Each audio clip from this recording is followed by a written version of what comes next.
Hello and welcome to the 23rd Garden State Film Festival. My name is Emily DeSimone, and today I have with me the director, writer, and producer of the feature film The Strange Dark, Chris Messineo. Chris, how are you today? I'm doing great. It's wonderful to be talking with you. Thank you so much for joining me today, Chris. Just to get things rolling, can you tell our viewers a bit about your film? Sure. The Strange Dark is a sci-fi thriller, and it's about a man who believes he's figured out how to tell the future, and his family thinks he's crazy, and there are sort of ancient agents who are after him, and it all takes place in one night, in one home, in sort of one twisted evening. It's a bit of a mystery, sort of like Everything Everywhere All at Once. If you love that film, I think you would love our film. Yeah, it's 7 actors. One location, great indie film shot in New Jersey. Really excited to share it with our home state audience. And Chris, what inspired the writing for someone that's seeing into the future, seeing the stars, deciphering messages? Yeah, so I've always loved sci-fi, going back to the Twilight Zone. Always been a big sci-fi fan. Love Spielberg, inspired by movies like Close Encounters and E.T. That certainly inspired a lot of the look of our film as well.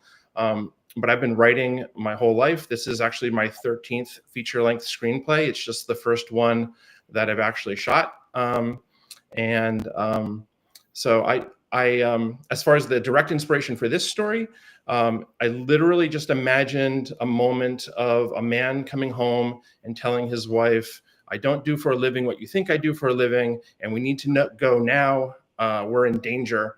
And then the idea, would the wife actually go? Like, that's such a crazy thing for someone to say. And so I'd written that down in a writing journal like 5 years ago. And then at some point that just blossomed into this bigger twisted story that I'm excited to share with everyone. I think it's awesome that you came up with this 5 years ago and that you were able to bring this project together. Can you tell me what that process was like, finding, the team to bring into the film, your actors, and then bringing this idea you have into life? Sure. So for me, it just started like most ideas do, as let's just write a screenplay. Like let's turn this into another story. At the time that I wrote this, I was still running the New Jersey Film School and teaching full time and teaching filmmakers. So it was just a screenplay idea. But when I finished it, I really loved it. But also, it was one of the first screenplays I'd written that had an intimate cast in one location, and not because I was trying to jam it into that hole, because that's just the way that story wanted to be told. And as a filmmaker as well, having made lots of short films, I realized that this is sort of the perfect feature to make as an indie filmmaker. And if I wasn't going to make this, then I was probably never going to make a film. So I had a series of screenplay readings with friends and actors and trying to get feedback on the script. And at one of these readings, Tony Patine, who's a friend, another writer, script supervisor in the industry, was there, and he loved the script and wanted to come on board as a producer as well. So we produced it together, and we thought we could really do this thing, and we set about starting to assemble the team. We auditioned actors. We had over 4,000 actors submit for these 7 parts. We looked at over about 1,000 taped auditions. Then we brought in about 50 actors for in-person auditions so we could meet them and see how they interact with each other. We wanted to make sure that we had actors who were not only really talented, but actors who we would want to spend a month with. And we were all going to sort of be living in this house together. The actors literally were living in the house overnight. It was like adult camp for them. And I was really responsible for the artistic side of it. And Tony has been in the industry for a long time, and he was responsible for assembling the majority of the crew. So our crew is really sort of phenomenal. They're all very experienced.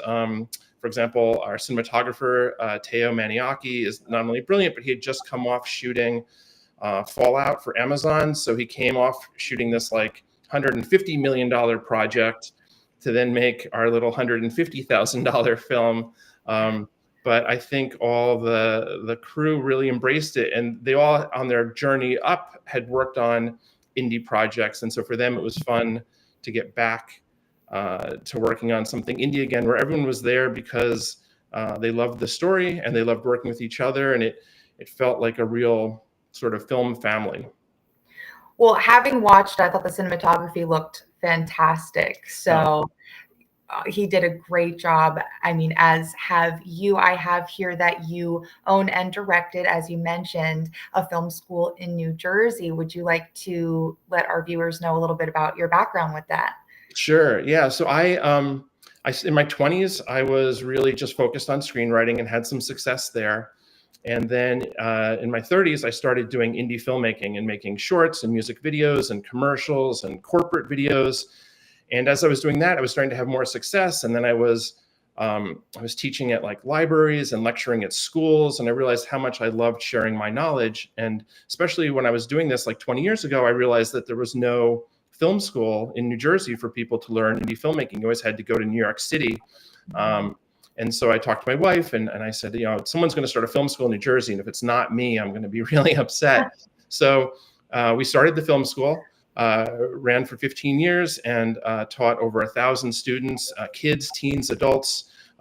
Many of my students went on to go out into the industry. So they're working in Hollywood, they're working in TV. I'm watching movies like Jojo Rabbit and seeing my students' names go by in the credits, and was so proud of them.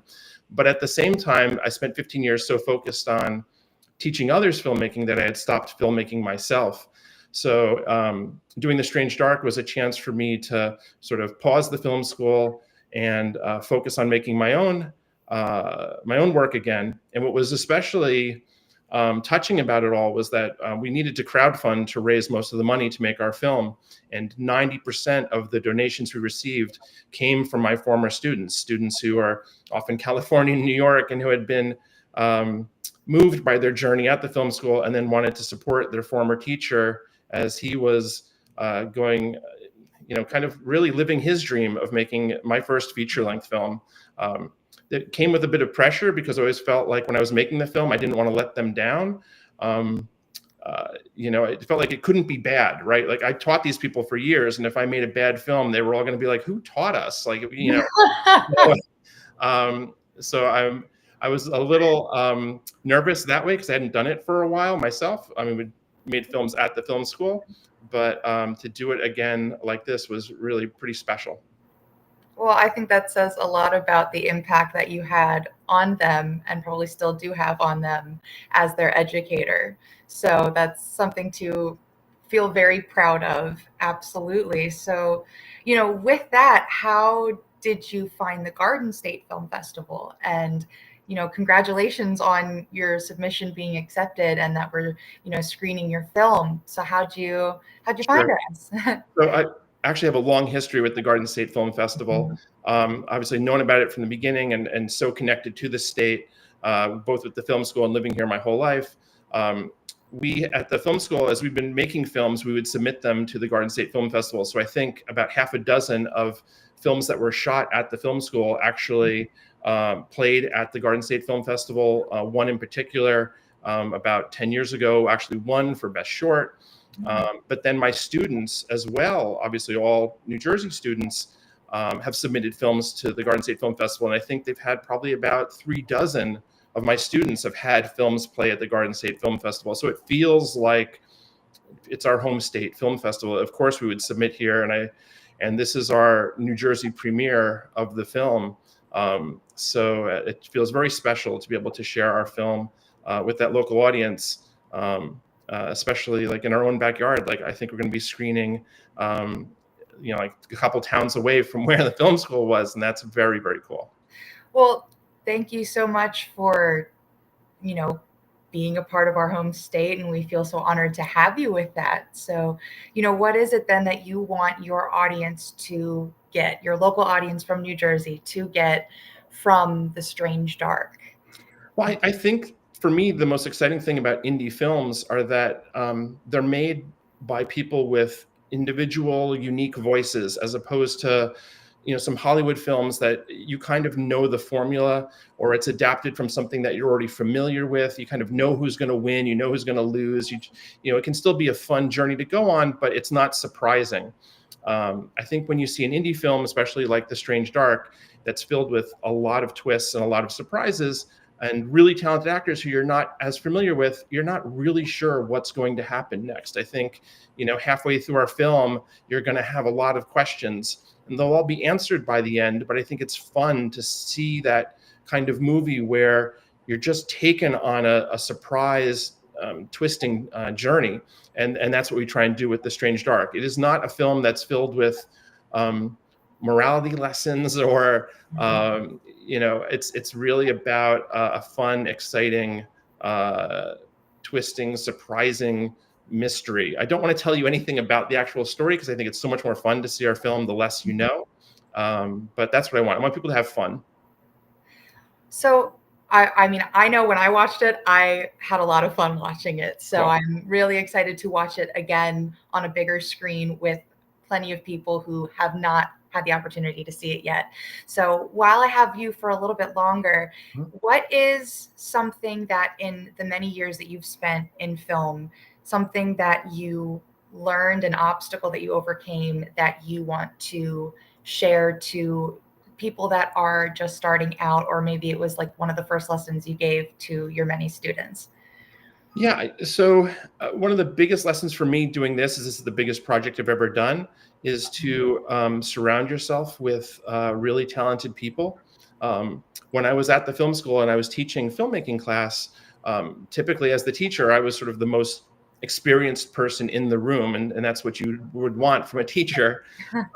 But when I made this film, it was so wonderful to surround myself with people who had so much more experience than me and had diversity of experience. And so whether it's a cinematographer or a costumer or a makeup person or the lighting team or sound or whoever, to have all these people who care deeply about making the best film, and we're all working together to make something great. I mean, film is a collaborative art. It's not something you do yourself. And so you want to put together a team of the best people that you can. And so we were focused on that. And just like with the actors, we were focused on surrounding ourselves with talented people, but also kind people. Like, we would finish filming at 2:00 in the morning every single night. We shot for 20 days most of the time, and 2:00 in the morning most of the time, not 20 days most of the time. And most of the time people would just hang out for another hour, just whether we're just laughing or talking or drinking a beer, it just because you didn't want to go home. It was just a fun place to be. And so that would be my recommendation to people, is when you are going to start working on art, you want to work with people that are talented and kind, and people you want to hang out with. Your film family is a real second kind of family. And even now, as we're on the film festival circuit, I love seeing my cast and crew together and hanging out with each other. It's a real blessing. I mean, I think everything we do in life has so much to do with who we do it with. So Sure. I love that message that you sent. So, I mean, Chris, thank you so much for joining me today. Everyone, you can see the feature film The Strange Dark at the Cranford Theater on Saturday, March 29th. 2025 at 3:30 p.m. Chris, again, thank you so much, and I cannot wait to see you there. Thank you so much. I'm looking forward to seeing you there too and meeting you in person. Yes.